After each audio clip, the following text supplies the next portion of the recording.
Inside Story Uganda, real source of political updates.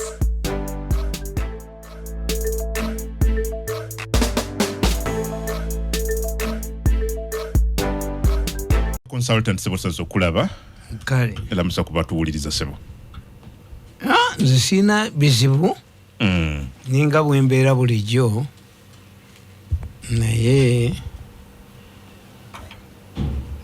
Uganda yeewuunyisa nti baddidde obutimba bw'ensiri ne babutwala mu kizimbe kya Entebbe International Airport obwasiriridde mu store naye ng'omanye ekiriwo abakugu ababadde ba proving ekisaawe kyaffe nga bali wano bavudde Canada to approve ti ekisaawe kyaffe kituuka ku mutindo of all places basaze era ne babukumako omuliro kakati what people don't know nti babadde balina okuwalaatinga ennyonyi zonna ku kisaawe ky'ennyonyi Entebbe kuliko omukka muyinza obutalaba bulungi ennyonyi ezimu ne zibeera diverted kati oyo munnayuganda oyo muyita mubbi omuliro gwetwala byolowooza gwabadde kagenderere anti kyenkubuuza omubbi omwenzi omusiru nesabutwa bakola ebintu byebimu what was the relevance of bringing obutimba obwo ku airport when they were aware that an international military verifying team was at the international airport?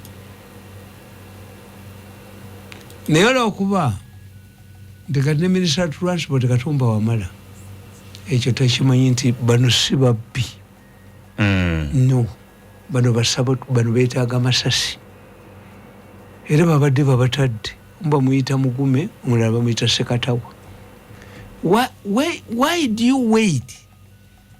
Mbabuuza ne mbagamba nti singa nze nkozesa nnyo Islamic faith why njadima yalinga nnyo ayadimaya Islam 2 it has dogma erina ebitakyuka ekintu kyonna ekirina dogma tukiyita dogma eddiini erina dogma ogirifalinga mangu nti singa omusajja aba agenda kusiibulula basiraamu banne mukazi we n'aleeta embizzi ku tteebo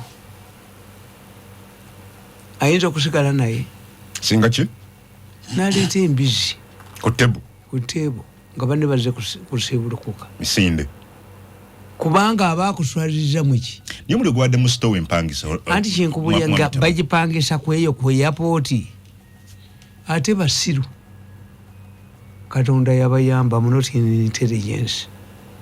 If I was in intelligence singa tewali azza musango wano because it's logical obala olebbiriza ezajjiddemu tujjemu omuyonga gwazo kakati teekemu endala bbiri zijyamu babbye obutimba bawuza butimba bwa nsiri I told you nti mu Uganda mwali badde obutimba bw'ensiri mwina ne factory waliwo yali agitandise waffe eyo egendi ekyotere eyo bamuyita Kagambo yali agitandise naye ndowooza ne bamumma ssente nakugamba nti obutimba bw'ensiri bukwata ebinyonyi ebisoga mu muceere bukwata mukene butangira enkoko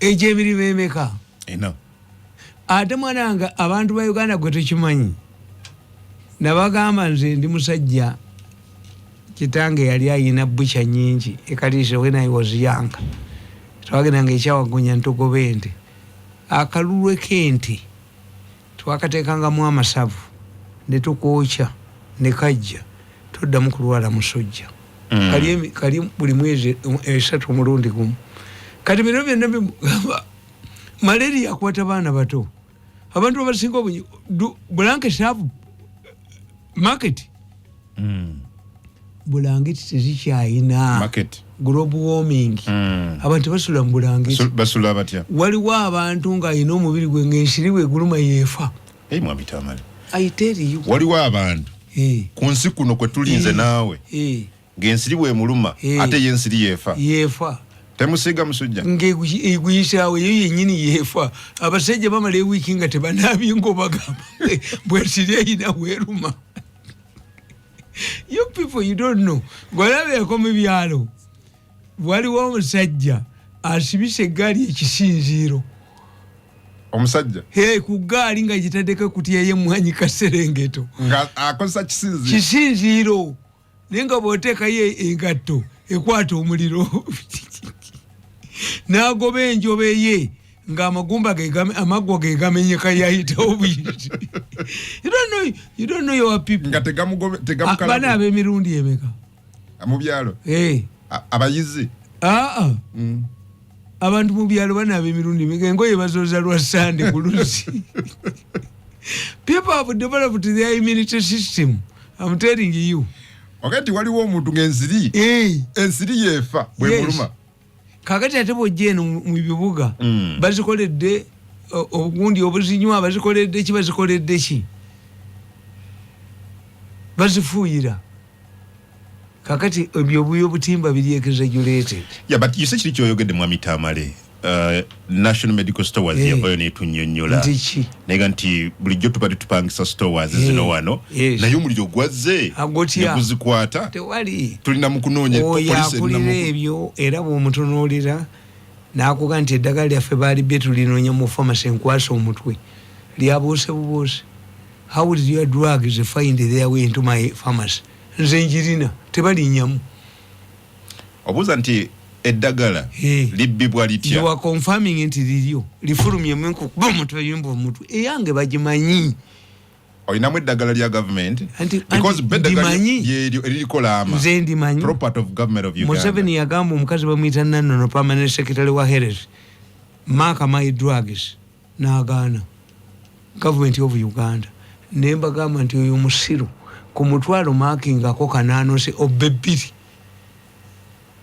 makinga eddagala erimu waliwo omukazi ali mu public service waggulu mweru munene bwati waggulu nsiriisa ndowooza yakona eno wansi yakona oba bamuyita Muwanga. Museveni yamubuuza nga akyali mu education, do you have a list for teachers? No. Why? I need 1.5 billion. How much do you lose? Museveni yake dwa Museveni zidini yenti oba masasi ne badduka sufundisha kuba satu yenseterera. This country can change in 3 months because we are dealing with the fools. Yes. What of me? Toyinza kugenda nti of all places ohayalinze kisawe kyonyonyo Entebbe at a time when an international verifying team is conducting business, its work. Era noyaka nokyokya ennaku ezi obutimba buganya okusira. So what was the aim in your view? Nze nkubuulira balina gwe baagala okugobawo. Entebbe balina omuntu gwe baagala. These mafias of Uganda do things beyond human imagination. Ne bagamba nti mafia wa Uganda alinga mwenzi. Omwenzi akola ebintu ebiri beyond public imagination. Kyovola mwe mugugumuka Bunampeera ali muto yatebalagawa. Yagenda mutoyi. Ne bagamba nti abawala ennaku zino batambula tebalina mpala atuula ku muntu. Atula butuzi. Obutebe buba obyo ne beekweka wali watali ttaala. Tebalina kiggwa kano kawala kange kaagamba mbw'oba amateera galimu kinaki era kiggwa. Spice Diana. Kiggwa. You see, gwe bw'oba tomanyi mwenzi nga tomanyi mubbi nga tomanyi sabotua. That's why they find problems with me. Nti gwe nooteka bomu ewa Kayanja nebayita nti ndi wano. Intelligence. Intelligence ne. And which places are vulnerable? Nabaga nti mu Uganda kambabuulire nga mwine eriyo sabotua eriyo omanyi Al-Qaeda eyo gye mulaba n'ali Shahab zikulembera baddiguli ba PhD. What kambabuulire what if ng'omuntu ateze bomu ku Kuloko Tower mu mmotoka mu Kuloko Tower oba any other road oba bomba road ku ssaawa 12 ani agizikiza? Do you have the capacity? The best you can do is run out of your vehicles. Al-Qaeda utekolawo ebibiina bya Al-Qaeda ani okujja ko ADF. But the fact is they found these bombs there. Are they the appropriate places? So what separates Kayanja's Egonde church from Bujingo from Kakande? And Jaulo? Why targeting Gundi? Maybe that's what security needs to answer. But the reality is, what I know, it is not bad. I thought you would. And these are home-made Gundi. Bombs, yes. But I thought you would praise security this time around. That basobolo okutagula bomb tezinavaluka. It would be followed up by a money hunt. No. Kakati you can end up ngewaka yanja abantu badduseeyo kuba tuyita unexpected results with intelligence.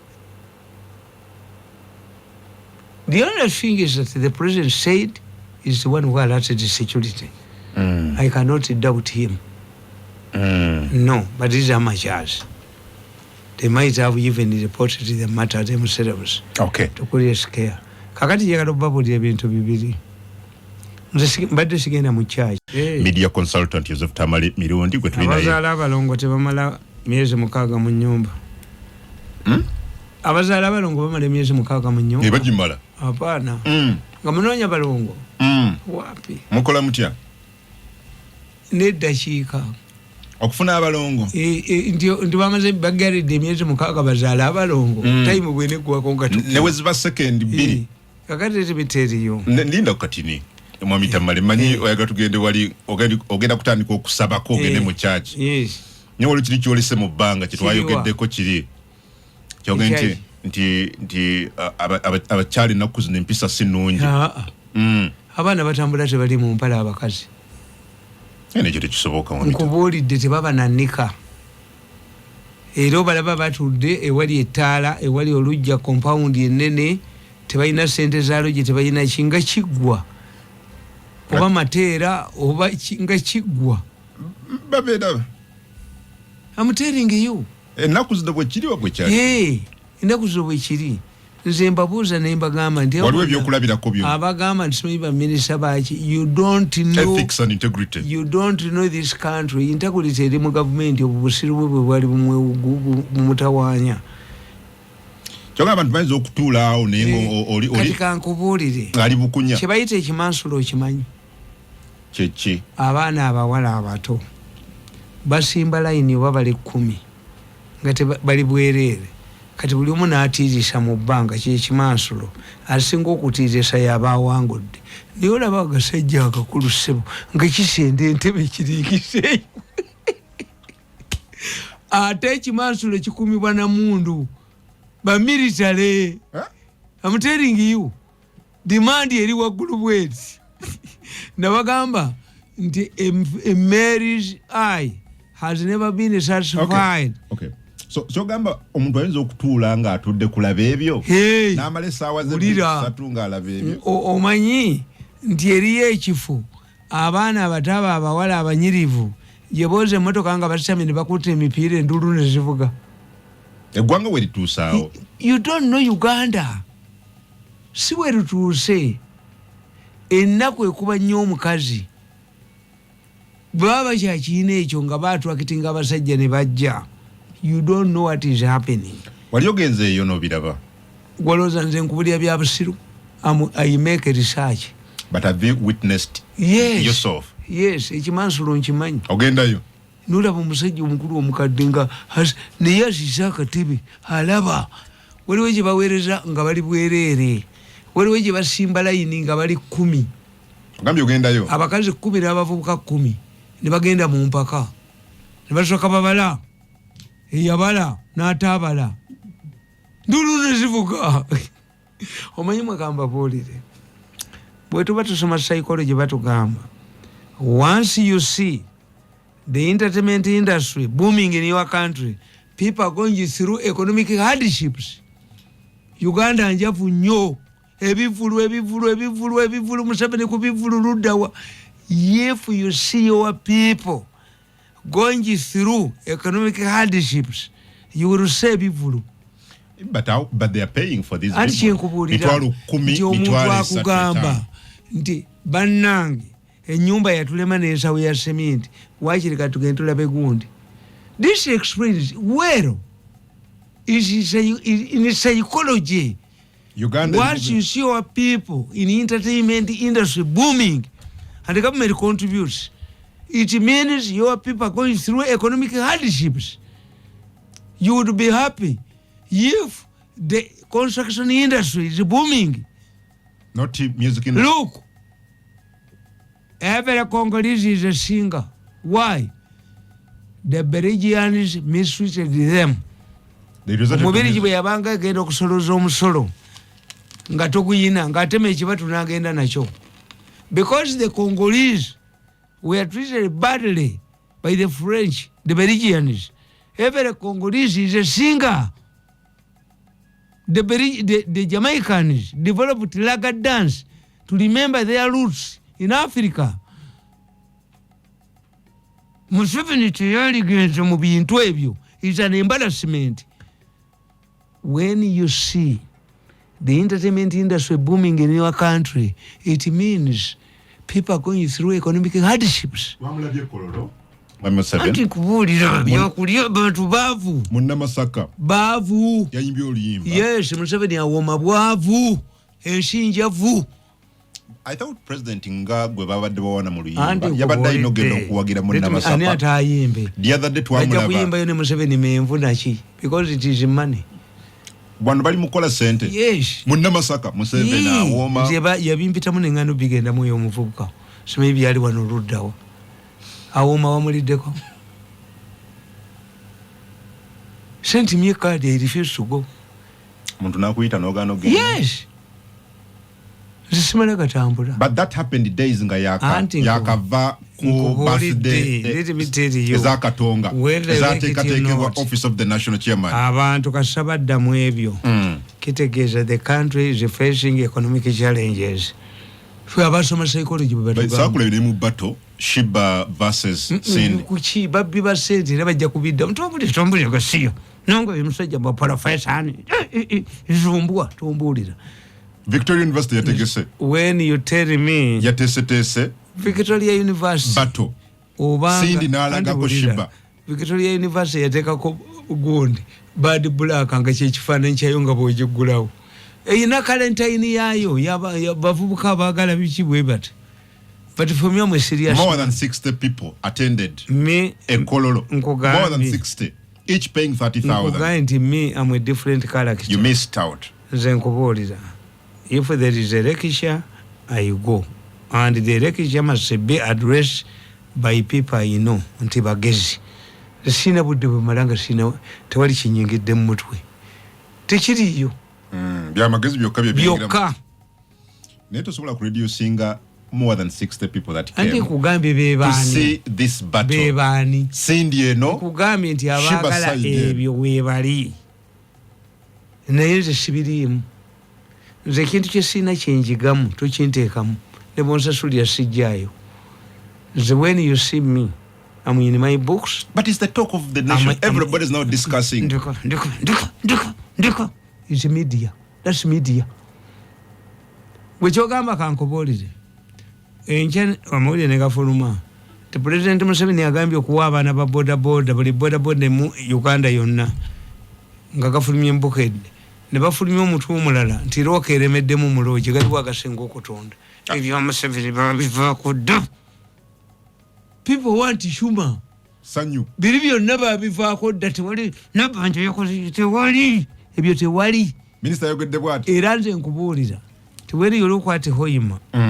Oyo mwana gye yawangodde. Look at his age. Mvuka muto. Yes. Age is an indication gye mulaga. His age. Kanzi je tutandikire ku nsonga eyo. Neri ngogenda. Yasobola kubenda ogo yasobola kuzanya nabo. Neri wangudde.